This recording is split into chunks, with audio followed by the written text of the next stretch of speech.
Miss হবে না আপনার পছন্দের টিভি শো। দেখুন জি5 অ্যাপে একদম ফ্রি। শিমুল ব্যানার্জির ওপর তার স্বামী পরাগ ব্যানার্জি রাত্রিবেলা সহবাস করাকালীন যা যা অত্যাচার দিনের পর দিন ধরে চালিয়েছেন, সেগুলোর সাক্ষী তো আর আমি থাকতে পারিনি। আমি কেন, কেউই থাকতে পারেনি, সম্ভাবনা।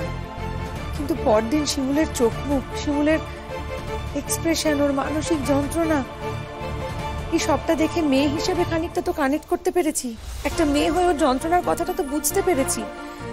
এটুকু আমাকে অনেকটা বুঝিয়ে দিয়েছে স্যার। আর হ্যাঁ, শিমুলকে যে বিষ খাইয়ে মেরে ফেলার চেষ্টা করা হয়েছিল সেটা সবাই জানে। আপনার কাছে কোনো প্রমাণ আছে? বলুন, কোনো প্রমাণ আছে?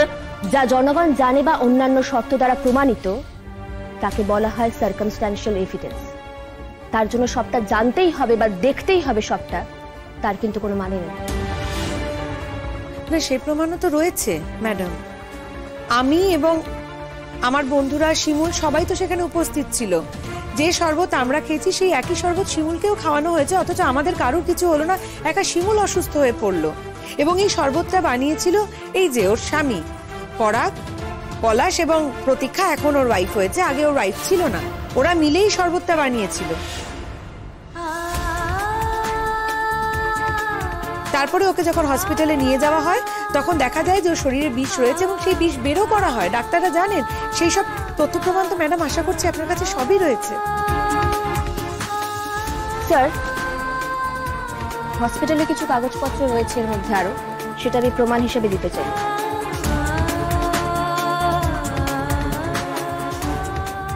স্যার, আমার এখানে একটা বিষয় বলার আছে। আপনি যদি সবকিছুই জানতেন তাহলে এতদিন ধরে থানা পুলিশ করেননি কেন? কারণ আমার বন্ধু শিমুল ব্যানার্জি চেয়েছিল তার সংসারটাকে টিকিয়ে রাখতে। সংসার ভেঙে দিতে কোনো মেয়েই চায় না, শিমুলও চায়নি। বিনিময়ে পরাগ ব্যানার্জি যে তার কাছে ভিক্ষা চেয়েছিল যাতে ওকে ফাঁসিয়ে দেওয়া না হয়, সত্য গোপন করা হয়, সেটা কি আপনারা জানেন? তার বিনিময়ে শিমুল যেটা করেছিল, 5 লক্ষ টাকা পরাগের কাছ থেকে চেয়ে নিয়েছিল। এই 5 লক্ষ টাকা কিন্তু শিমুলের শাশুড়ি মা মধুবালা দেবী এবং শিমুলের ননদ পুতুল তাদের অ্যাকাউন্টেই জমা পড়েছিল। আপনি খোঁজ নিয়ে দেখতে পারেন। যেহেতু তার ছেলেরা, মধুবালা দেবীর ছেলেরা, শিমুলের হাজবেন্ড এবং তার দেওর তার মাকে দেখাশোনা করতো না, বোনেরও দেখাশোনা করতো না, তাই জন্য তাদের ভবিষ্যৎ সুরক্ষিত করতেই এই 5 লক্ষ টাকা পরাগের কাছ থেকে চেয়ে শিমুল তাদেরই অ্যাকাউন্টে জমা করে রেখেছিল, যাতে ওদের ভবিষ্যৎটা নিশ্চিত থাকে। এবং বিনিময়ে পরাগের সত্যটা ও গোপন করেছিল। পরাগকে ফাঁসিয়ে দিতেও চায়নি।